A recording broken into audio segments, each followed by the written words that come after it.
सादर नमस्कार, सादर जय जिनेंद्र। क्षमा ब्रेकिंग जैन न्यूज प्रतिदिन प्रातः, दोपहर एवं रात्रि में देश भर से संपूर्ण जैन समाज से संबंधित सही और सकारात्मक समाचारों के लिए देखना और सुनना न भूलें। साथ में आपसे विनम्र निवेदन है कि यदि आपने इस चैनल को सब्सक्राइब नहीं किया है तो कृपया अवश्य कीजिए और शेयर और लाइक करके धर्म प्रभावना में सहयोगी एवं सहभागी बनिए।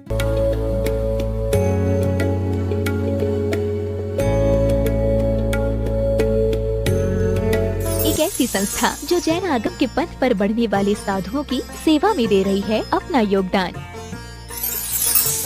और उनके आहार विहार में निभा रही है अपनी अहम भूमिका। साधु सेवा धाम भगवान पार्श्वनाथ धाम काकोरी लखनऊ जो विहार न करने वाले साधुओं के आहार एवं विश्राम की कर रही है संपूर्ण व्यवस्था। आप भी ऐसी ही संस्था के साथ जुड़कर करें अपनी चंचला लक्ष्मी का सदुपयोग।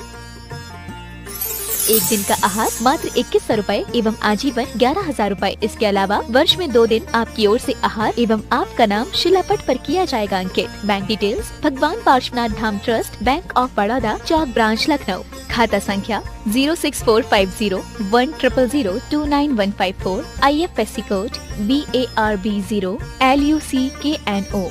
दान राशि एवं अधिक जानकारी के लिए संपर्क करें 7007783995 9452017984।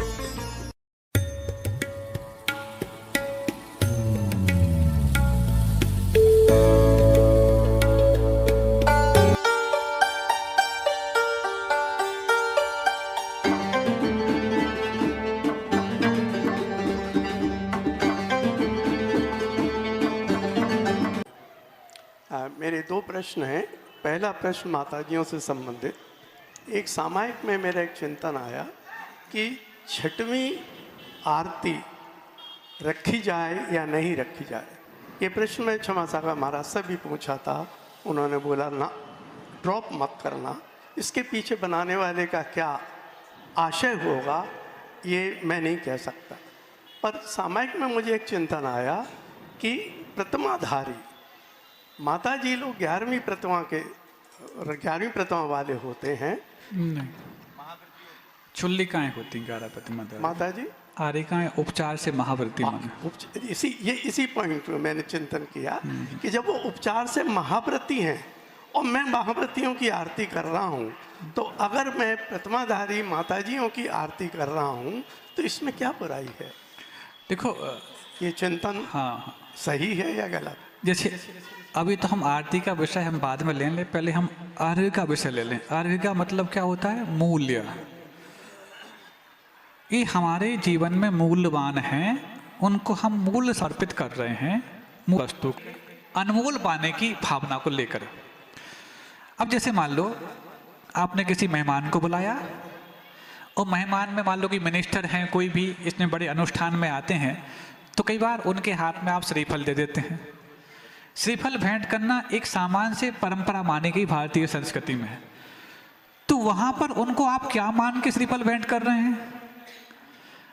अतिथि मान करके अथवा हमारे आगंतुक मान करके। अब वही श्रीफल आप सामान्य से ब्रह्मचारी लोगों के लिए जो प्रतिष्ठा निमंत्रण करते हैं उस समय करते हैं, तो उनको क्या मान के कर रहे हैं? उनको ब्रह्मचारी जी हैं, प्रतिमाधारी आदि आदि।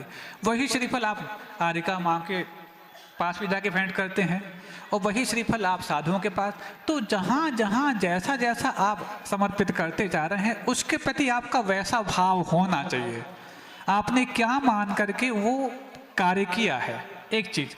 दूसरा ये भी देखें कि कहीं हमें कोई दूसरा व्यक्ति अनुकरण करके उन सब किरदारों में एक रूपता लाने का प्रयास तो नहीं कर लेगा, क्योंकि हमारी प्रस्तुति मात्र हमारे तक सीमित नहीं है।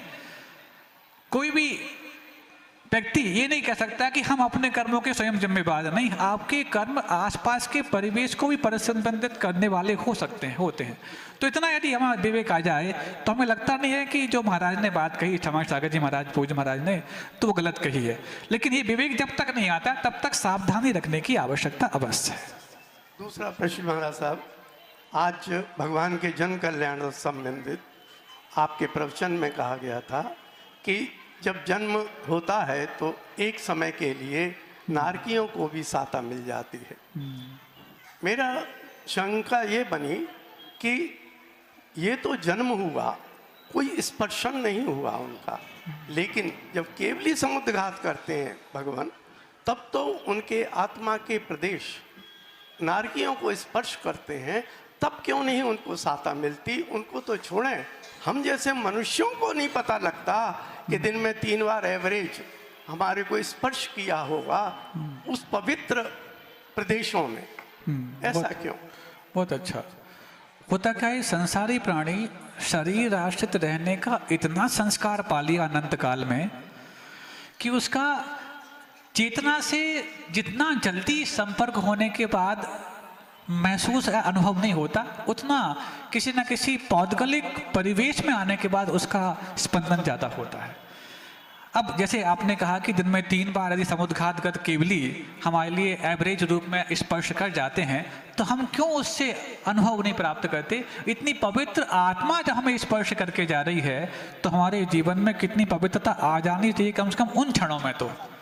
और कहाँ पर भगवान का जन्म हुआ है और 3 लोग को क्षोभ हो गया। क्षोभ मतलब एक अलग व्यवस्था के रूप में, सकारात्मक रूप में, और उनका क्षोभ समाप्त हो गया जो नकारात्मक था। ये तो ये कहीं ना कहीं उन परमाणुओं से निर्मित जो उनका औदारिक शरीर है केवली तीर्थंकर बालक का, वैसे दिव्य दिव्य परमाणु वहां पर एकत्रित हो गए हैं कि उन परमाणु की ऊर्जा ही है जो उस ऊर्जा को, भले ही वहां पर वो परमाणु पहुंच नहीं पा रहे हैं, लेकिन उनकी ऊर्जा उन नारकियों के लिए भी एक समय के लिए सुखी महसूस करा देती है।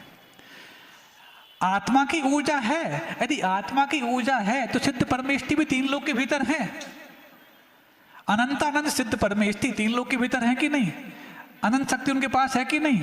तो फिर नारकी तो बहुत दूर की बात है, क्या सिद्धों का अनंत सुख का अनंतवा हिस्सा भी हमें महसूस हो रहा? क्या नहीं हो रहा। लेकिन जैसे ही वो तीर्थंकर बालक का जन्म हुआ, आसपास सब कुछ व्यवस्थाएं बदल गईं। जैसे ही उनको परम औदार्य शरीर प्राप्त हुआ 13वें गुणस्थान में, 6 ऋतुओं के फल आने लग गए।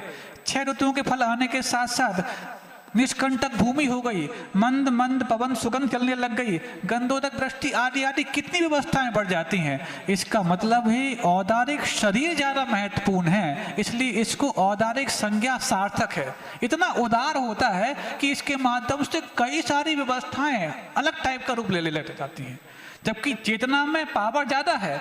लेकिन हम जैसे प्राणियों को जो शरीरधारी हैं, वो पावर तभी समझ में आती है जब हम जैसे कोई व्यक्ति को काम करके दिखाएं। ऐसा हमारा ऐसा कभी कभी एकदम बैठे बैठे अकारण आह्लाद आता है। तो मैं कल्पना करता हूँ, हो सकता है वो हमको स्पर्श कर रहे हो, ऐसा संभव है? अब ये इत्तेफाक की बात है, बाकी तो जितना हो, अभी समय हो गया। बहुत अच्छा। Kshama breaking Jain news YouTube channel पर विज्ञापन देकर धर्म प्रभावना में बने सहभागी। विज्ञापन देने हेतु संपर्क कीजिए मोबाइल नंबर 9026900740 एवं समाचार एवं वीडियो भेजने हेतु WhatsApp number 9335236222। Kshama breaking Jain news YouTube channel देखने के लिए आपको बहुत बहुत धन्यवाद। सादर प्रणाम, सादर जय जिनेंद्र।